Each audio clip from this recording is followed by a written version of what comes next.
भगवान का जब मोहिनी अवतार हुआ तो मोहिनी अवतार के उस स्वरूप के सौंदर्य पर 33 कोटि देवता न्योछावर हो गए। सबके मन में यह भाव आया, ये जो भी प्रकट हुई हैं ये किसी भी प्रकार से हमको हमारी गृहिणी के रूप में प्राप्त हो जाए। इतने सुंदर ठाकुर जी बनकर के आए। चंद्रमा भी पीछे पीछे चल रहे हैं, शंकर जी भी पीछे पीछे चल रहे हैं, ब्रह्मा जी भी पीछे पीछे दौड़ रहे हैं, वरुण आदि आदि जितने भी देव हैं सब मोहिनी पर ऐसे लट्टू हुए कि एक बार हमको देख भर ले, एक बार केवल हम पर दृष्टिपात कर दे, उसी मात्र से हमारा कल्याण हो जाना है। ऐसा ठाकुर जी का स्वरूप। परंतु उन 33 कोटि देवताओं में एक देव ऐसे हैं जिनका मोहिनी के प्रति ऐसा कोई दुर्भाव नहीं था, और वो देव थे सूर्य। सूर्य ने जब मोहिनी के सौंदर्य को देखा तो उनके मन में भाव आया, इतनी सुंदर, इतनी सुकुमारी, इतनी कोमल, इतनी मधुर। सबको तो लगे हमारी पत्नी बने, लेकिन सूर्य को लगे मेरी बेटी बन जाए, मुझे पुत्री रूप में प्राप्त हो जाए। जब सूर्य के हृदय में यह भावना उत्पन्न हुई तो मोहिनी ने कटाक्ष नेत्रों से सूर्य की ओर देखा, बाकी किसी को देख ही नहीं रही है, और देख करके केवल ठाकुर जी ने उनको इशारा किया।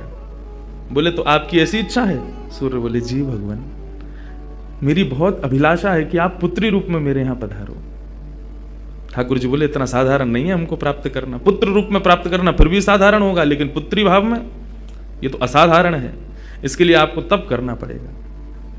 सूर्य बोले मैं आज से ही तप करूंगा, लेकिन आप वचन दो मेरे यहां पधारोगे और इसी रूप में पधारोगे। मोहिनी ने कहा यदि मैं तुम्हारे भजन से प्रसन्न हुई, यदि तुम्हारी भक्ति में, तुम्हारे प्रेम में प्रबलता हुई, मोहिनी 33 कोटि देवताओं को मोहित करती है, लेकिन तुम्हारे भजन के प्रभाव से मैं जब तुम्हारे यहां अवतरित होंगी तो मोहिनी को भी मोहित करने वाला रूप धारण करके आऊंगी। मोहिनी जिसने तीनों लोकों को अपने रूप पर न्योछावर कर दिया, वो मोहिनी भी जिस रूप को देख करके मोहित हो जाए, वो रूप आएगा आपके यहां पर।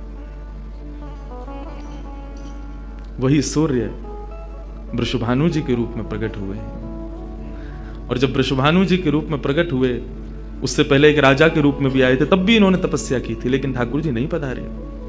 जब वृषभानु के रूप में प्रकट हुए तो इन्होंने ठाकुर जी का यजन करना बंद कर दिया, ब्रह्मा जी का यजन प्रारंभ किया। ब्रह्मा जी से प्रार्थना की। ब्रह्मा जी प्रकट हुए, बोले क्या वरदान चाहिए? बोले वरदान आपसे नहीं चाहिए, वरदान हमको किसी ने कहा था कि वे हमारे यहाँ पुत्री रूप धारण करके आएंगे, मुझे लग रहा है वो कहीं भूल नहीं गए हो, इसलिए ब्रह्मा जी आप बहुत करीब हो ठाकुर जी के, आप उनको जाकर के संकेत करो कि कोई आश में बैठा उनकी में। जब से मोहिनी स्वरूप देखा तब से हम पागल हुए फिर रहे हैं। 33 कोटि देवताओं के मन में यही आता है कब प्रकट होंगी दोबारा। कृपा करो, आप प्रार्थना करो कि वो पधारें। ब्रह्मा जी बोले आपके भजन में इतनी सामर्थ्य है कि ठाकुर जी मना नहीं कर सकते। बोले तो फिर मुझे विश्वास के लिए कुछ तो कह करके जाओ। ब्रह्मा जी बोले मेरी जिम्मेवारी बन जाए, इसलिए चलो इस पर्वत के रूप में मैं विराज चाहता हूं। और बरसाना पर्वत के रूप में श्री ब्रह्मा जी विराज गए। ठाकुर जी आएंगे, मैं जिम्मेवारी लेता हूं, इसलिए मैं ही पर्वत बन के बैठा हूं। ब्रह्मा जी ने जाकर के प्रार्थना की। ठाकुर जी बोले मैं तो सच में ही भूल गया था कि मुझे जाना है। बोले भगवान वो बहुत प्रतीक्षा कर रहे हैं आपकी। वृषभानु जी का भजन कैसा बताया।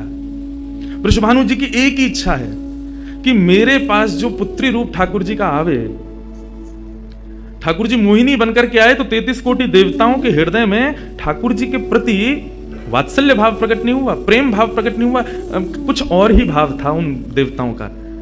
वृषभानु जी कह रहे हैं कि मैं ऐसी पुत्री पाना चाहता हूं जिसको देख करके काम नष्ट हो जाए, काम का भी मर्दन हो जाए, सामने वाले के हृदय में एक दिव्य प्रेम प्रकट हो, निष्काम प्रेम, अनकंडीशनल लव किसे कहते हैं, इसका प्रसाद पूरी दुनिया को देने वाली ऐसी पुत्री मेरे घर पधारी।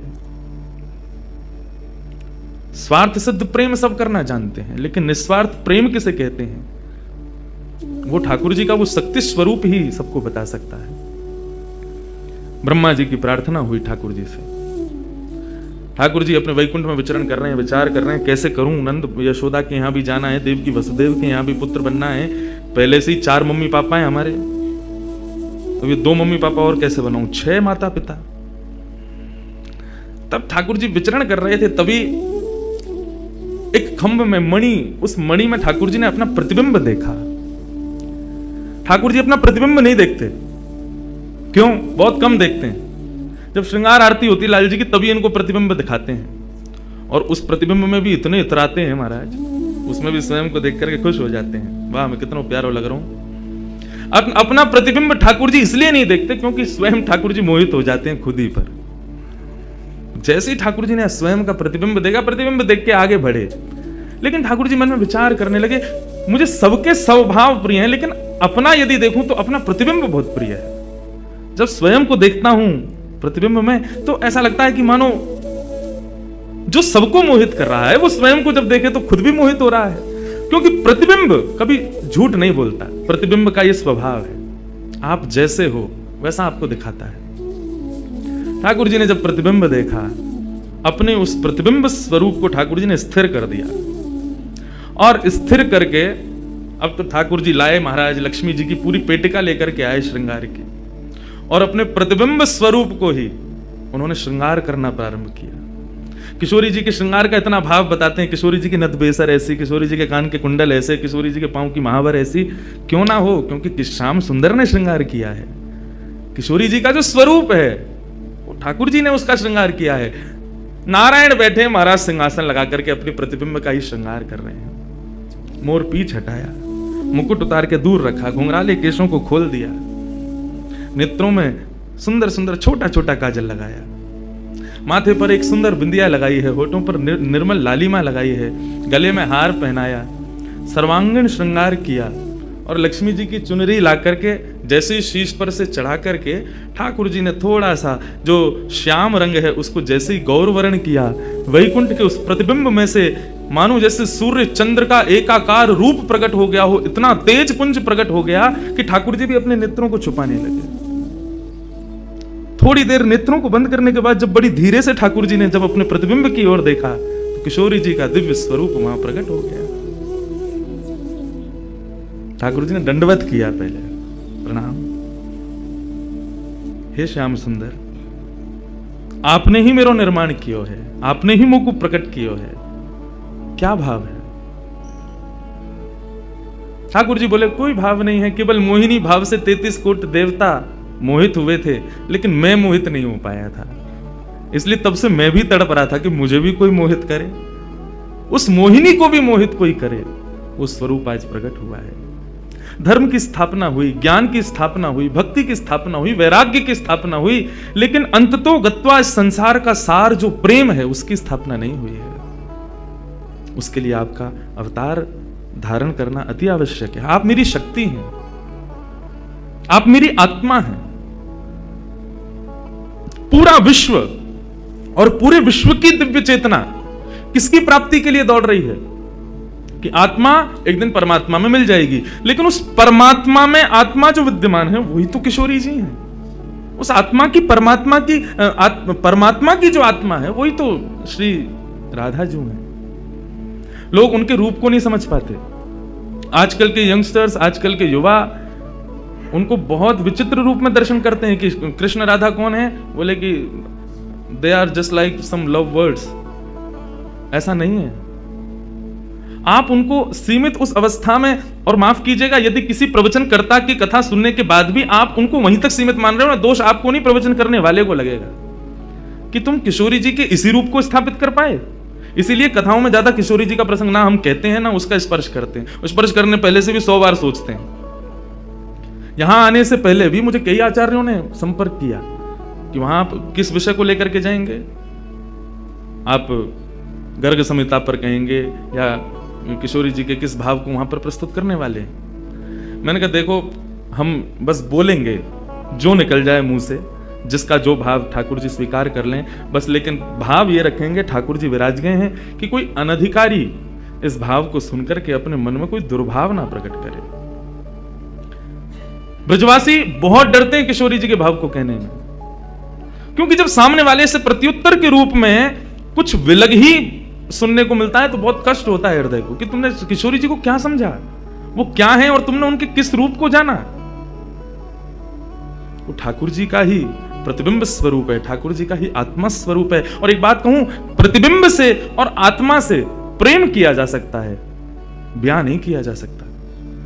क्योंकि प्रतिबिंब और आत्मा ये दोनों हमसे अलग नहीं है। ब्याह के लिए एक अलग व्यक्ति चाहिए, एक हमसे कोई अलग हो, हमसे कोई जुदा हो, दो लोग चाहिए तब ब्याह संपन्न होता है। लेकिन कृष्ण और राधा, इन दोनों में भेद है ही नहीं। किशोरी जी और ठाकुर जी में कभी भी कदापि कोई भेद नहीं है। बल्कि लीलाएं अभी सुनेंगे हम लोग, कभी कभी ठाकुर जी जब किशोरी जी का रूप धारण करते हैं तो किशोरी जी से ज्यादा गोपियों को सुख देते हैं। ऐसा भाव। किशोरी जी से प्रार्थना की ठाकुर जी ने कि आप पधारो और प्रेम की स्थापना के लिए आप भूमंडल पर सूर्य के ही अवतार वृषभानु जी के यहां पर आप अवतरित हो। तब किशोरी जी ठाकुर जी की बात मान करके और वृषभानु और कीर्ति के यहां पर अवतरित होती हैं। किशोरी जी का जब अवतार हुआ, जब अवतरण हुआ, कब हुआ? सुबह के 4:40 पर। ठाकुर जी के जितने भी अवतार हुए या तो दिन में 12 बजे हुए या रात में 12 बजे हुए, लेकिन किशोरी जी का अवतरण भोर में, ब्रह्म मुहूर्त में, सुबह 4:40 पर हुआ। क्यों? बोले रामकृष्ण आदि जितने भी ठाकुर जी के अवतार हैं राक्षसों के वध के लिए आते हैं, तो या तो सूर्य की तेज ताप में उनका जन्म होता है, मानो वे प्रकाश स्वरूप हैं ऐसा भाव बताते हैं, या रात्रि में 12 बजे होते हैं, वो इसलिए होते हैं, वो मानो ऐसा भाव रखते हैं कि चंद्रमा अंधेरे को दूर करता है, वो ज्ञान का प्रकाश है, वो ज्ञान है, उससे अंधेरा दूर होता है। तो ठाकुर जी रात्रि प्रकट होकर के ऐसा भाव रखते हैं कि काले निशा, काला ज्ञान जितना भी है धरती पर, उसको दूर करने के लिए हम पधारे हैं। लेकिन किशोरी जी का जो अवतरण है वो 4:40 ब्रह्म मुहूर्त में होता है। उसका क्या भाव है? बोले 4:40 ब्रह्म मुहूर्त के बाद सूर्य प्रकट होना प्रारंभ होते हैं। मतलब सारे मंगल कार्य ब्रह्म मुहूर्त में होते हैं। चिड़ियाओं का चहकना, कई पुष्पों का प्रकट हो जाना, मानव के मस्तिष्क में आज मुझे क्या करना है, वो दिव्य चेतना का प्रादुर्भाव होना, ये सब कुछ सुबह ब्रह्म मुहूर्त से प्रारंभ होता है। और सबसे बड़ी बात, सूर्य प्रकट होते हैं, धीरे धीरे धीरे धीरे अंधेरे को दूर करते हैं और धीरे धीरे धीरे गतिमान होते हैं 12 बजे तक। तो किशोरी जी का प्रादुर्भाव ब्रह्म मुहूर्त में हुआ, इसका ऐसा भाव बताते हैं कि मानो वो प्रेम जिस प्रकार प्रादुर्भाव से लेकर के और आगे के गंतव्य तक नित्य प्रति बढ़ता रहे, उसका वर्धन हो, वर्धन करने के भाव से किशोरी जी ब्रह्म मुहूर्त में पधारी। क्योंकि वर्धन होना ही एक नवीन दिन का ब्रह्म मुहूर्त से प्रारंभ होता है। ऐसे ही प्रेम का वर्धन, भक्ति का वर्धन, भाव का वर्धन, उन सब का वर्धन करने का प्रतीक है किशोरी जी, इसलिए ब्रह्म मुहूर्त में जन्मी है। किशोरी जी का प्रादुर्भाव हुआ, पूरे बरसाना में आनंद उत्सव मनाया गया, सब नाच रहे हैं, गा रहे हैं, आनंद मना रहे हैं। नंद बाबा भी आए, यशोदा जी भी आई हैं, उन्होंने भी आकर के वृषभानु जी को बधाई दी है। सब कुछ हुआ, लेकिन किशोरी जी के प्रादुर्भाव में एक वैचित्र था। क्या? दिन बीत गए 8, लेकिन किशोरी जी ने अभी तक नेत्र नहीं खोले। अभी तक किशोरी जी केवल एक छोटी सी बालिका हैं, एक सुकुमारी हैं, परंतु अभी तक किसी को भी किशोरी जी के नेत्रों का दर्शन नहीं हुआ। अभी तक किशोरी जी के नेत्र नहीं खुले हैं। इस बात से कभी कभी चिंतित हो जाते हैं वृषभानु जी और कीर्ति कि हमारी लाली है तो गई है, लेकिन पता ना क्यों अपने नेत्रन को नहीं खोल रही है। कभी कोई संत आ जाए, कोई वैष्णव आ जाए, कोई ब्राह्मण आ जाए, तो उनसे निवेदन करते हैं कि हमारी लाली नेत्र नहीं खोल रही। तब देवताओं ने नारद जी को भेजा, आप जाओ और जाकर के वृषभानु जी के इस मन के भाव को पूर्ण करके आओ, किशोरी जी के सुंदर नेत्रों का दर्शन उनको कराओ। तब श्री नारद जी महाराज का आगमन हुआ। नारद जी जैसे ही आए तो वृषभानु जी ने नारद जी को देखते ही सबसे पहले अपने पुत्र को बिठा दिया। श्री दामा से मिलो, हमारा लाला है। नारद जी उससे मिले, उसका सब देखने लगे। नारद जी मन में विचार कर रहे हैं कि ये उनसे कब मिलवाएंगे, किशोरी जी का दर्शन कब होगा।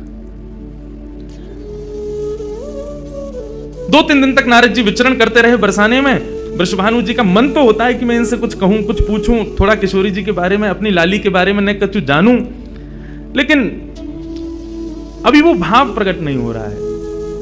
तब एक दिन एक छोटी सी बरसाने की लाली को जब नारद जी महाराज खिला रहे थे और उससे प्रेम चर्चा कर रहे थे, ये दृश्य जब वृषभानु जी ने देखा, उन्होंने तुरंत नारद जी के चरण पकड़े और कहा, हे भगवान, हमारी एक लाली भई है, बहुत सुंदर है, सुकुमारी है, नन्ही सी है, विवाह को देख करके स्पर्श करवे में डर लगे कि कहीं हमारे स्पर्श से कोई कष्ट ना है जाए, या हमारे हम सबन को दर्शन भी ना करा में। लेकिन महात्मन आपसे पूछना चाह मैं, हमारी लाली नेत्र नहीं खोल रही है, कहा भाव है?